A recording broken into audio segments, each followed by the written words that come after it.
Hola chicos, ¿cómo están? Buenas tardes. Bueno, vamos a colocar en la plataforma la grabación de el tema, el último tema del programa. La segunda parte lo dividí en dos porque es un tema bastante extenso. Entonces ya la primera parte está montada en la plataforma. Esta sería la segunda parte. Ya con esto culminamos, digamos, nuestro semestre oficialmente en cuanto a materia se refiere, ¿ok? Queda pendiente obviamente la entrega del trabajo para este viernes, el del proyecto final y la presentación de ustedes. Es básicamente lo que queda. Eh, bueno, no me queda más que desearle lo mejor eh, a mis 6 alumnos. Este, espero que salgan bien en su proyecto final. Estoy segura que sí, son todos muy buenos. Y bueno, nada, lo que nos queda ahora es dar esta última parte de la materia y bueno, ya quedamos prácticamente listos. Espero que nos encontremos a futuro, pero ya litigando. Y bueno, eh, les deseo todo el éxito. Son brillantes, son muy buenos. Estoy segura que van a ser excelentes profesionales. ¿Ok? Les mando un abrazo. Vamos, ya este viernes no tendríamos clase, pues ya todo está cubierto. Solo tendrían que montar en todo caso su proyecto final en la plataforma para ser evaluado y si nos veríamos entonces el viernes de la semana siguiente para ya entrar de lleno con el tema de defender sus trabajos. ¿Ok? Bueno, chicos, comencemos con la clase entonces. Ok, entonces continuamos con el tema 6 sobre las competencias administrativas y formas de actividad administrativa. Ok, entonces, eh, otra de las actividades importantes que está en manos de la administración pública es la actividad de planificación. La actividad de planificación en el derecho administrativo es una potestad administrativa orientada a la racionalización y direccionalidad de la acción pública y social. Implica la formulación sistemática de objetivos, políticas, estrategias, programas y proyectos a mediano y largo plazo, así como la asignación de recursos y la evaluación de resultados, con el fin de lograr un desarrollo integral y sostenido en beneficio de la colectividad. Es la materialización de la visión estratégica del Estado. ¿Ok? Son programas o proyectos futuros. Por eso se asignan ciertos recursos, porque se evalúa toda una serie de estrategias y toda una serie de programas que el Estado establece en favor de la colectividad, ¿ok? Pero a manera futura. Entonces, ¿cuál es la naturaleza jurídica y fundamentos de esta actividad de planificación? La potestad administrativa es una manifestación del poder público diferenciada de la mera previsión. El carácter normativo y vinculante. Los planes, como bien lo dice, son planes. Los planes, una vez aprobados, adquieren fuerza normativa, vinculando tanto a los órganos de la administración como a ciertos aspectos, en ciertos aspectos a los particulares. Por ejemplo, en planes de ordenación territorial o de ordenación del territorio. Instrumento del Estado social y democrático de derecho. La planificación es esencial para superar la inercia del mercado, corregir desequilibrios, garantizar derechos sociales y ambientales y construir un modelo de desarrollo equitativo. Esto es un mandato constitucional establecido en los artículos 299 y 300 de la Constitución de la República Bolivariana de Venezuela, que establece el principio de planificación económica y social, otorgándole al Estado la rectoría en el desarrollo nacional. Estas planificaciones son justamente para eso, para el desarrollo de la nación. ¿Okay? ¿Cuáles son las fases del proceso de planificación? La planificación es un proceso continuo y dinámico. Primero se hace un diagnóstico en el proceso, ¿ok? Análisis de la situación actual, identificación de los problemas, las potencialidades, las debilidades y oportunidades, es decir, que requiere una investigación, una recolección y un análisis de datos. Luego se va a una segunda fase del proceso que es la formulación y diseño. Se establece la visión, la misión, los objetivos generales y específicos, la definición de estrategias, los programas y proyectos, y esto implica la elaboración de los documentos de planificación. Luego se procede a la aprobación de ese proyecto, el proceso formal mediante el cual el plan adquiere validez y obligatoriedad, generalmente por actos legislativos o reglamentarios. Implica consultas y participación ciudadana en las etapas previas, ¿ok? Luego viene la fase de ejecución. Una vez aprobada, se pasa a la fase de ejecución, que es la puesta en marcha de las acciones previstas en el plan, la asignación de los recursos humanos para que se lleve a cabo, de recursos materiales y de recursos financieros. Luego esto conlleva a una fase de seguimiento y control, que es el monitoreo constante del avance de los objetivos y metas y la verificación del uso de esos recursos que fueron acordados. Por último, eh, de manera previa al último punto, se da la evaluación, ¿ok? Que es la medición del impacto y los resultados de ese plan o de esa planificación. Se compara, en esta evaluación se compara con los objetivos iniciales que se ofrecieron cuando se hizo la formulación y el diseño. ¿Ok?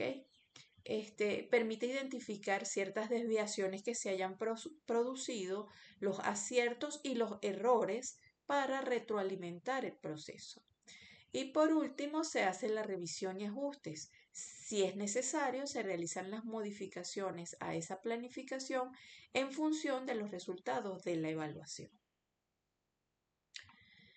Tipos y niveles de planificación. Por su alcance, es global o nacional. El Plan de Desarrollo Económico y Social de la Nación, como por ejemplo el Plan de la Patria, establece los objetivos macro y las directrices estratégicas para todo el país. A nivel sectorial, los planes específicos para un determinado sector de la actividad, por ejemplo, el Plan Nacional de Salud, el Plan Energético, el Plan de Seguridad Alimentaria. A nivel regional y estadal, planes que adaptan la planificación nacional a las particularidades y potencialidades de una región o estado en particular. A nivel local o municipal, planes que se concretan en el ámbito más próximo al ciudadano, como planes de gestión municipal. Eso es por su alcance. Ahora, por su naturaleza, es indicativa o persuasiva. Orienta las acciones de los agentes privados sin imponerlas rígidamente. Imperativas o vinculantes. Son obligatorias para los sujetos a los que va dirigida. Por ejemplo, los planes urbanísticos para los propietarios del suelo. Estratégica. Define objetivos a largo plazo y grandes líneas de acción.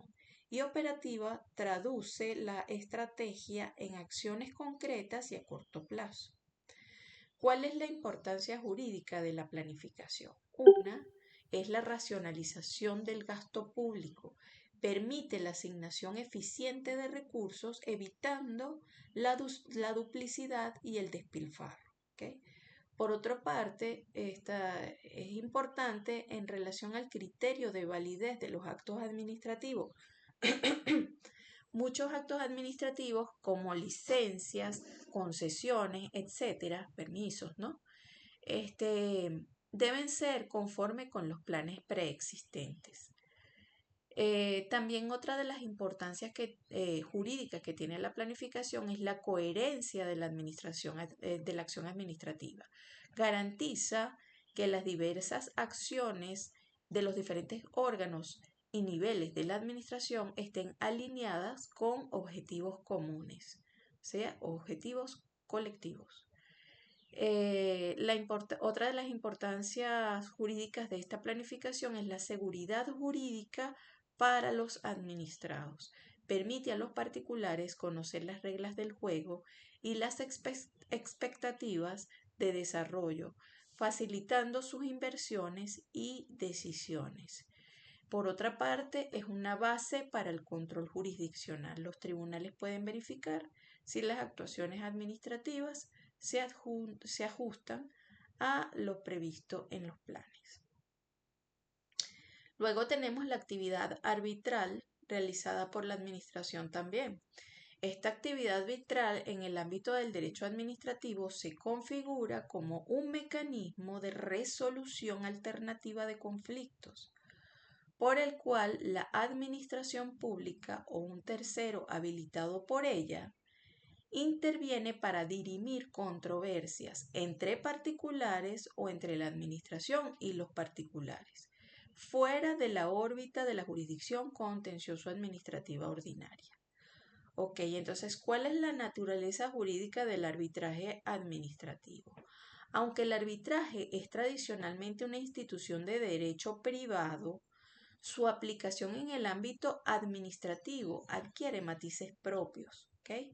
El arbitraje administrativo es un proceso por el cual las partes, mediante un convenio arbitral, también denominado cláusula arbitral o acuerdo independiente, someten una controversia a la decisión de uno o varios árbitros, quienes tras un procedimiento emiten un laudo arbitral con valor de cosa juzgada, ejecutable y vinculante para las partes, ¿ok? Equivalente a una sentencia judicial. Un momento, chicos.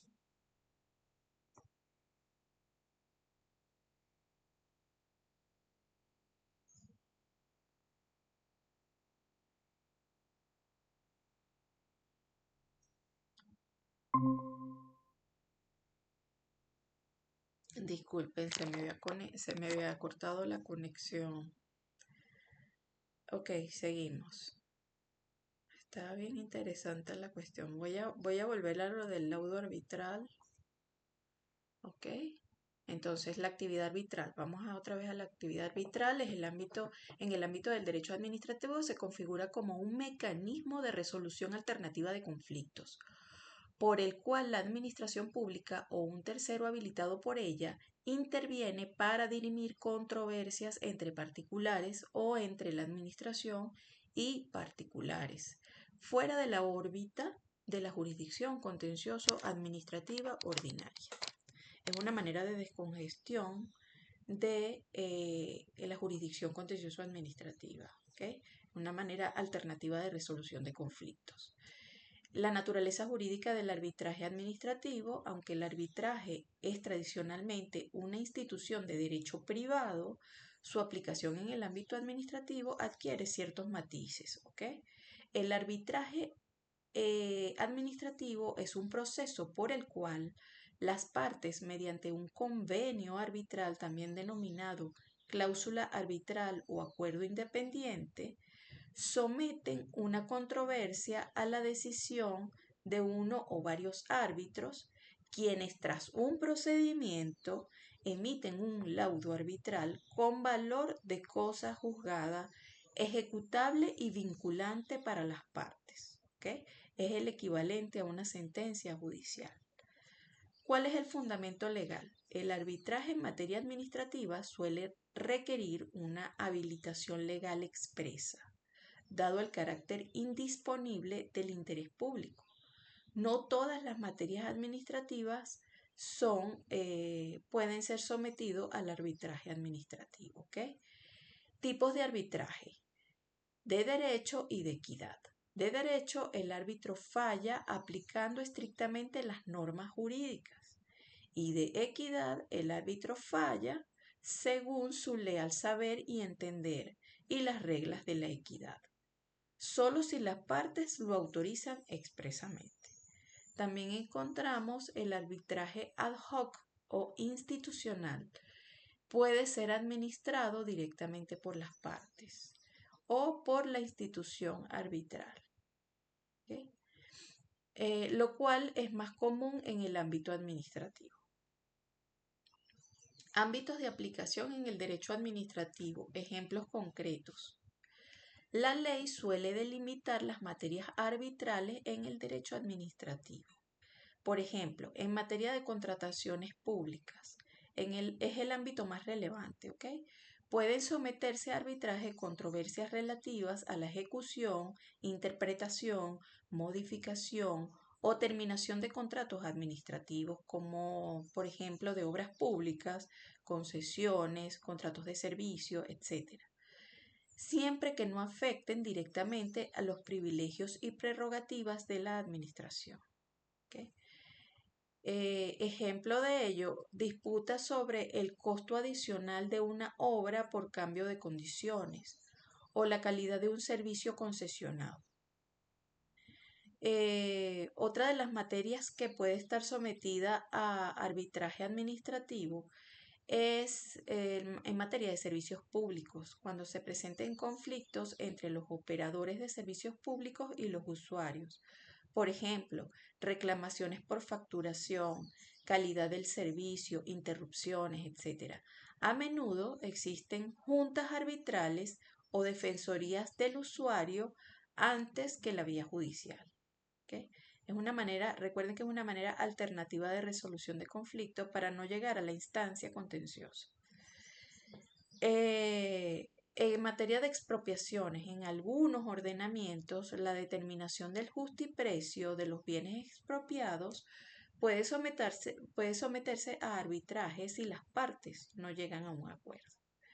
En materia de conflictos colectivos de trabajo en el sector público, se refiere a disputas laborales colectivas que pueden ser sometidas a arbitraje forzoso para evitar huelgas en servicios esenciales. Allí generalmente se produce lo que se denominan los laudos arbitrales. El laudo arbitral y su control jurisdiccional. El laudo arbitral es la decisión final de los árbitros. ¿Okay? Tiene efectos de cosa juzgada material desde su notificación y es susceptible de ejecución forzosa.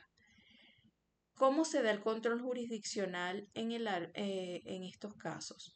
Sobre los laudos arbitrales. En materia administrativa es limitado, ¿okay? Ese control judicial. No se permite la revisión del fondo de la decisión, sino únicamente un recurso de anulación o de nulidad por causales taxativamente previstas en la ley, que suelen referirse a vicios procedimentales o formales graves. Por ejemplo, inexistencia o invalidez del convenio arbitral, vulneración del debido proceso, faltas en la notificación, no hubo oportunidad para la defensa, incompetencia de los árbitros, extralimitación de los árbitros en sus funciones o en sus facultades, lo que se denomina la ultrapetita, un laudo contrario al orden público, un laudo arbitral que recaiga sobre materias no arbitrables. Esos serían los supuestos en lo que podría tener un control judicial que caería en el recurso de nulidad del acto, ¿okay? Del laudo arbitral. La competencia para conocer el recurso de anulación contra laudos arbitrales en materia administrativa corresponde a la jurisdicción contencioso-administrativa. Claro, los órganos jurisdiccionales son los únicos encargados de decretar la nulidad del acto. Luego encontramos otra actividad atribuida a la administración pública, que es la actividad regulatoria. La actividad regulatoria de la administración es una forma de intervención estatal que ha cobrado una importancia capital. Ya va, por favor. Sí, es que necesito ver si está grabando. Ok, seguimos. La actividad regulatoria de la administración es una forma de intervención estatal que ha cobrado una importancia capital en las últimas décadas, especialmente en el contexto de la liberación económica y la privatización de los servicios públicos. Esta actividad regulatoria se refiere al conjunto de acciones y potestades mediante las cuales la administración pública establece normas, establece reglas y directrices específicas para el funcionamiento de mercados, sectores económicos o actividades sociales, con el fin de corregir fallos de mercado, proteger el interés público y garantizar objetivos de política económica y social. Es una evolución sofisticada de la tradicional actividad de policía que vimos anteriormente, pero con las características y finalidades propias que la distinguen. ¿Okay? Contexto de surgimiento y justificación. La actividad regulatoria moderna se desarrolla con fuerza a partir de los años 80 y 90, cuando muchos estados iniciaron procesos de privatización de empresas públicas y liberación de mercado que antes eran monopolios estatales. Por ejemplo, en materia de telecomunicaciones, en materia de electricidad, en materia de gas, de transporte, de banca. Al retirarse el Estado de la gestión directa, surgió la necesidad de un nuevo rol, ¿okay? El de un árbitro o de un supervisor que garantizara que el mercado funcionara correctamente y que los intereses de los ciudadanos no fuesen desprotegidos. ¿Cuáles son sus principales justificaciones? Bueno, la primordial es la protección del interés público y para ello se requiere la calidad y seguridad, garantizar estándares mínimos de calidad y seguridad en productos y servicios.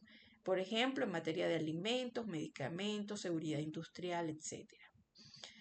De acceso universal, asegurar que servicios esenciales como agua, electricidad, telecomunicaciones lleguen a toda la población, incluso a zonas de baja rentabilidad.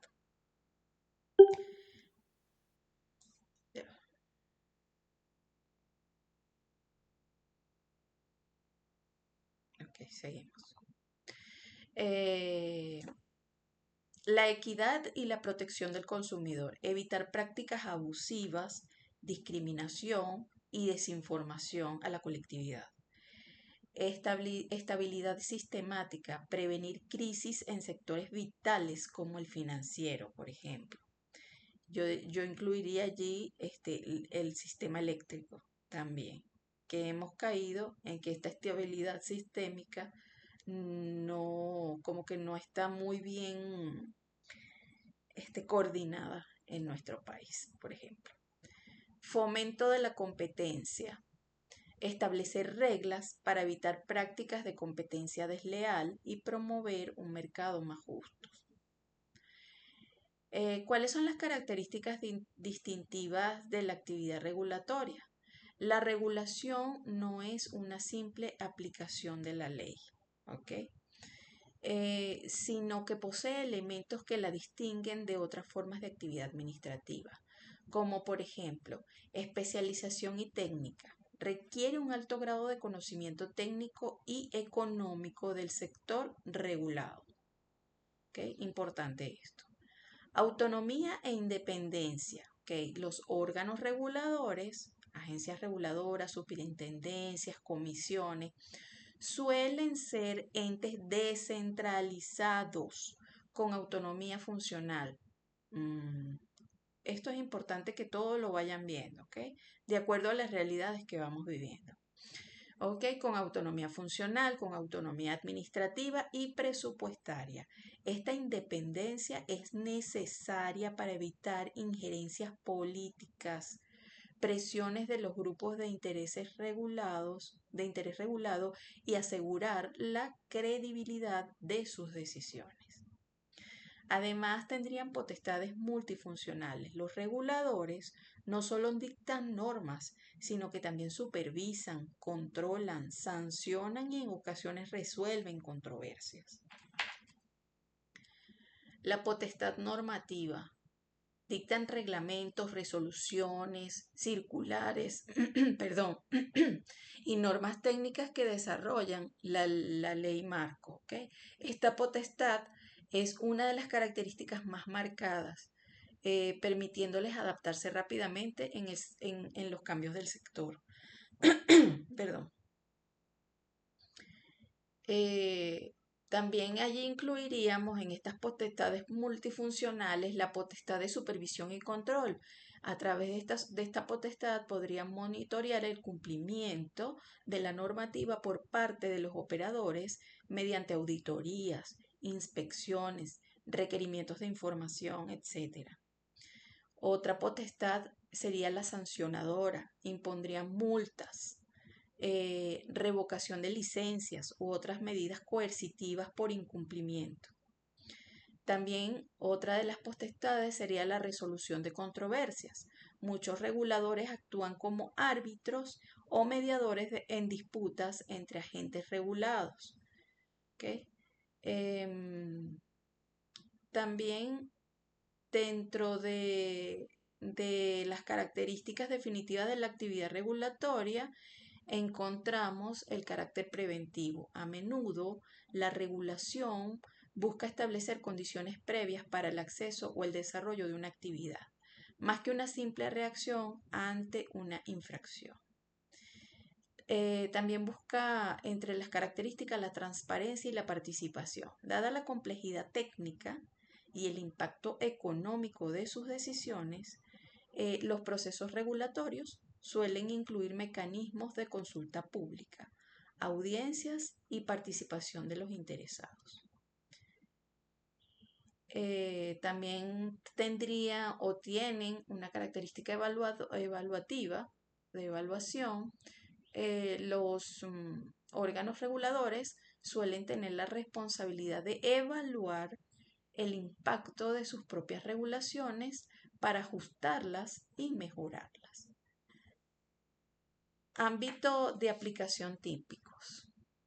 La actividad regulatoria se manifiesta en diversos sectores donde existen los fallos de mercado o los intereses públicos que justifiquen la intervención.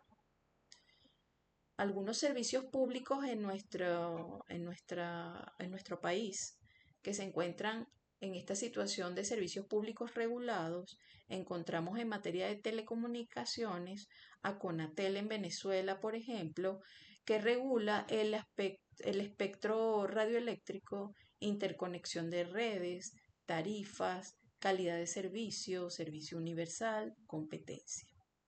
En materia de electricidad y gas, también hay una regulación de generación, transmisión, distribución, tarifas, acceso a la red. En materia de agua potable y saneamiento, existen regulaciones de tarifa, calidad de agua, cobertura del servicio. En materia de transporte aéreo, terrestre y marítimo, existen regulaciones de seguridad, tarifas, rutas, acceso a infraestructuras. Eso es en materia de servicios públicos.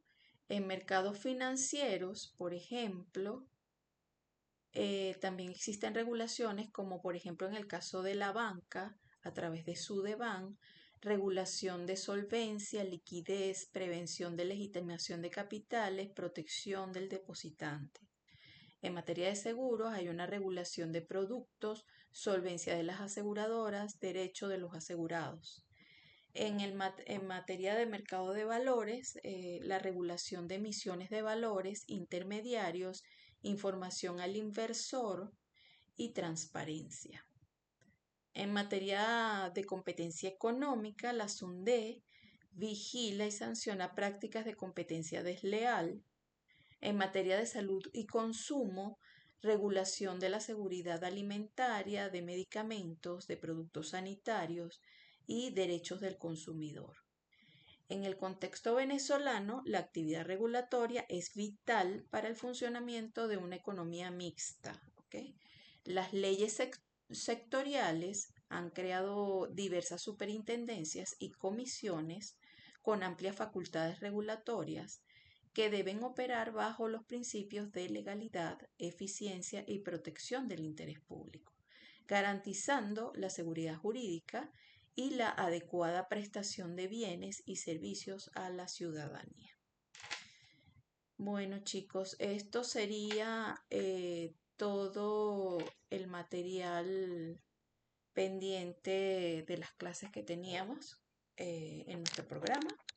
Ya con esto culminamos, cerramos este ciclo y estamos listos ya con nuestra materia de Derecho Administrativo 2. Espero que sea de mucho provecho para ustedes a futuro en el ejercicio de su profesión. ¿Ok? Bueno, que estén bien, nos estamos viendo próximamente en los próximos días para el proyecto final. Que tengan una feliz tarde.